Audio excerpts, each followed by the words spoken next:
جب تک آپ سلامت تھی آپ کے اندر ایک حوصلہ تھا، ہمت تھی. خدیجہ الکبریٰ رضی اللہ تعالیٰ عنہ کا بہت سپورٹ آپ کو رہا. جب تک آپ سلامت تھی، دنیا میں تھی، اللہ کے نبی صلی اللہ علیہ وسلم بہت سکون سے رہے اور ان کا انتقال ہو گیا. صدمہ ہو گیا اللہ کے نبی صلی اللہ علیہ وسلم کو. ابھی اس غم سے باہر نہیں آئے تھے. آپ کے چچا ابو طالب کا بھی انتقال ہو گیا. ابو طالب جن کا آپ کو سپورٹ تھا، سب کچھ تھا.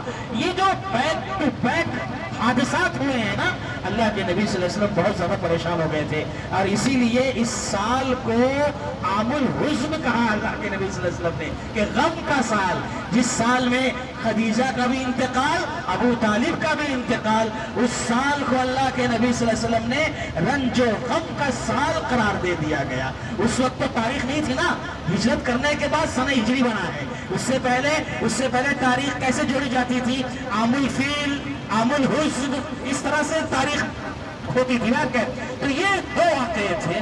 اور اس کے بعد ایک معاملہ کیا ہوا کہ جو سورہ بنی اسرائیل کا پس منظر بتا رہا ہوں.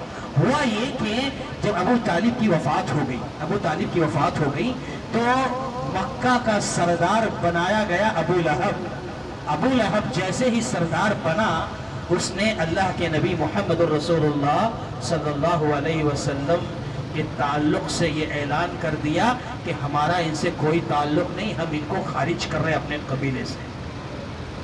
اور اس زمانے میں اگر کوئی قبیلہ کسی کو اپنے قبیلے سے ہٹا دیتا، باہر کر دیتا، تو وہ شخص ایسا ہو جاتا، کہیں کا نہیں رہتا. اگر کوئی اس پر حملہ کر دے، کوئی اس کو مار دے، قتل کر دے، تو قبیلے والے بھی انتقام نہیں لیتے.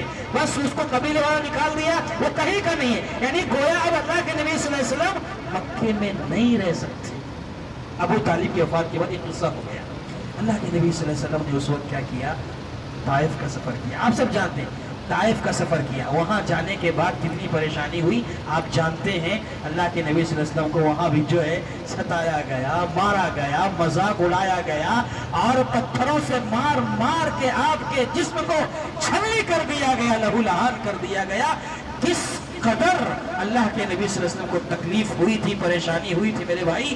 ایسا زخم تھا کہ اللہ کے نبی صلی اللہ علیہ وسلم اسے بھول، ہلکا ضرور ہوا لیکن بھولے نہیں آپ اس زخم کو. جانتے ہیں جب جنگ احد ہوئی تھی، اس میں 70 صحابہ شہید ہو گئے تھے. اللہ کے نبی صلی اللہ علیہ وسلم کا سر بھی پھٹ گیا تھا. اس تکلیف کے دن، جو دن تھا بڑا تکلیف کا دن تھا، اس دن کے بارے میں عائشہ رضی اللہ تعالیٰ عنہ پوچھتی ہیں، اے اللہ کے نبی صلی اللہ علیہ وسلم کیا اس دن سے بھی زیادہ تکلیف کا دن آپ پر گزرا ہے؟ ہاں عائشہ، طائف والا دن نہیں بھولتا. طائف میں میرے بھائی اللہ کے نبی صلی اللہ علیہ وسلم کو جتنی تکلیف ہوئی تھا نا، آپ میں سے اگر کوئی طائف گیا ہے، میں سمجھتا ہوں کہ کچھ لوگ گئے ہوں گے عمرے وغیرہ کو، تو کچھ لوگ احرام باندھنے کے لیے قرن منازل طائف گئے ہوں گے. تو اگر گئے ہیں آپ اور آپ نے معائنہ کیا ہے، واللہ اللہ گواہ ہے، میں نے بائی روڈ بھی سفر کیا ہے، میں نے پلین سے بھی دیکھا ہے، تو جو پہاڑیاں ہیں نا مکہ سے طائف جانے کے جو راستے ہیں، اللہ کے نبی صلی اللہ علیہ وسلم کیسے گزرے ہوں گے، دل ہل جاتا ہے میرے بھائی. اتنے خطرناک پہاڑ ہیں، نوکیلے، پیر رکھنا بھاری ہے وہاں پر، پیر رکھنا بھاری ہے. اللہ کے نبی صلی اللہ علیہ وسلم کیسے سفر کیے ہوں گے؟ 94 کلومیٹر کا سفر، اللہ اکبر، 94 کلومیٹر کا سفر کیسے اللہ کے نبی صلی اللہ علیہ وسلم نے برداشت کیا ہوگا؟ اس امید پر گئے تھے کہ شاید وہ لوگ میری بات کو مان لیں گے، مجھے ایک ٹھکانہ مل جائے گا، لیکن کیا پتا کہ اس سے زیادہ خطرناک ماحول وہاں پیش آنے والا ہے. بہر کیف بڑی لمبی داستان ہے میرے بھائی.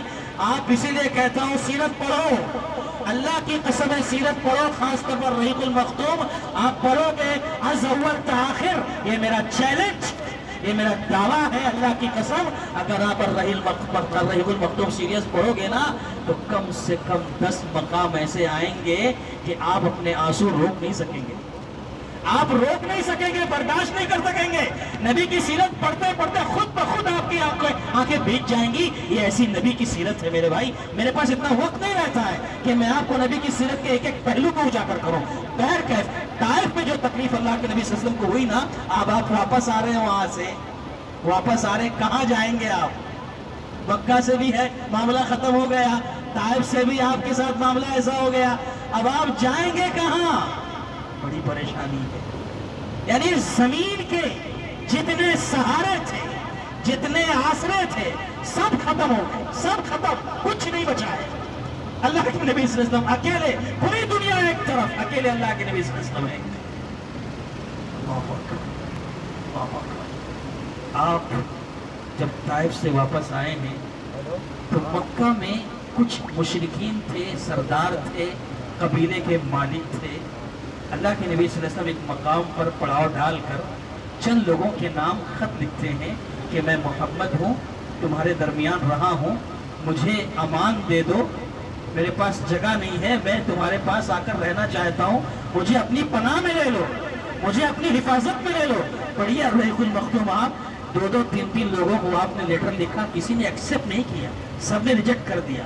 آخر میں ایک امید کے سہارے موتی ابن عدی، ایک کافر، ایک مشرک، یہ بھی ایک قبیلے کے سردار رئیس تھے، ان کے پاس اللہ کے نبی صلی اللہ علیہ وسلم نے پیغام بھیجا کہ متیم میں چاہتا ہوں کہ تم مجھے اپنی پناہ میں لے لو۔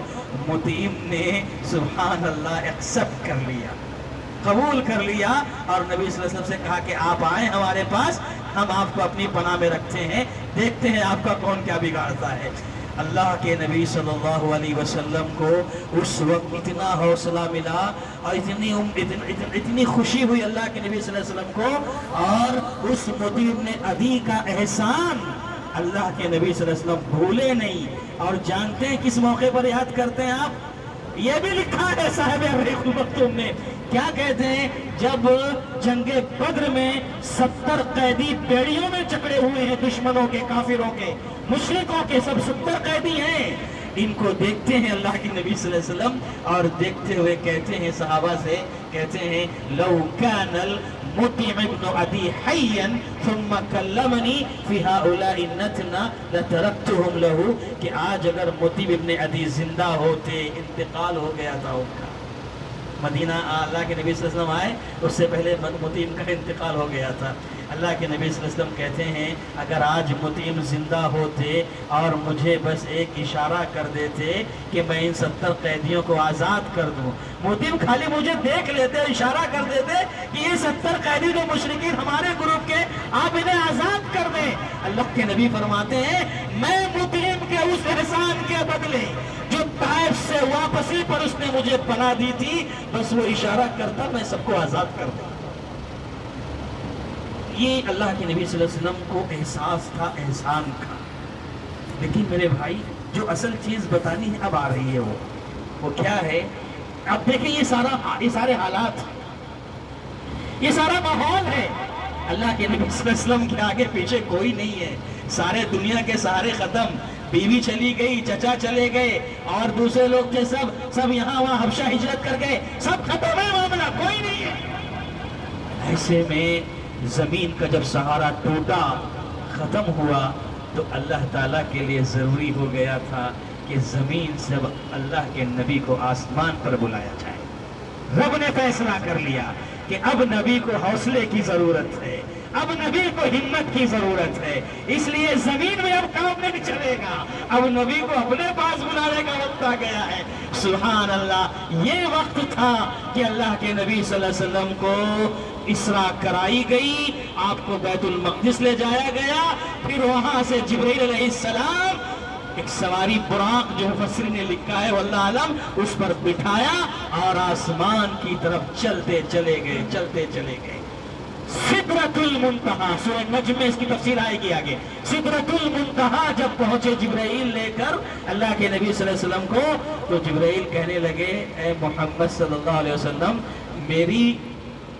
میری پہنچ بس یہیں تک تھی، اس سے آگے جانا مجھے بھی الاؤ نہیں ہے، میں اس سے آگے نہیں جا سکتا ہوں۔ اے اللہ کے نبی، اب یہاں سے آپ کو تنہا جانا ہوگا، اکیلے جانا ہوگا۔ اللہ جہاں پر فرشتوں کی بھی رسائی نہیں، وہاں پر اللہ کے نبی محمد رسول اللہ صلی اللہ علیہ وسلم کو اللہ نے بلایا۔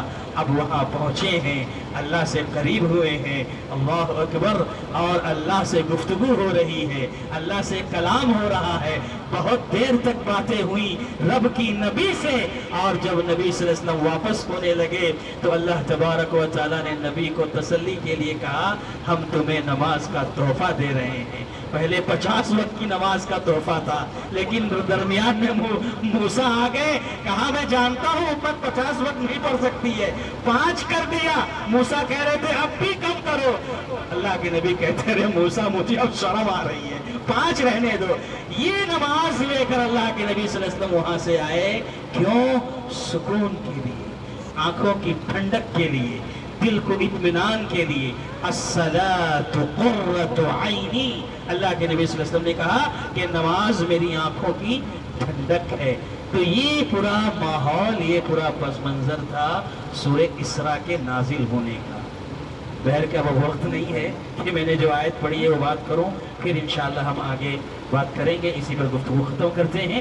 اللہ سے دعا ہے کہ اللہ تبارک و تعالی ہم تمام کو پیارے نبی محمد رسول اللہ صلی اللہ علیہ وسلم کی جو ہسٹری ہے، جو سیرت ہے، ان کی زندگی کے جو واقعات ہیں، اسے پڑھنے سمجھنے کی اللہ تعالی ہم سب کو توفیق عطا فرمائے، آمین۔ وآخر دعوانا ان الحمد للہ رب العالمین۔ السلام علیکم ورحمۃ اللہ وبرکاتہ۔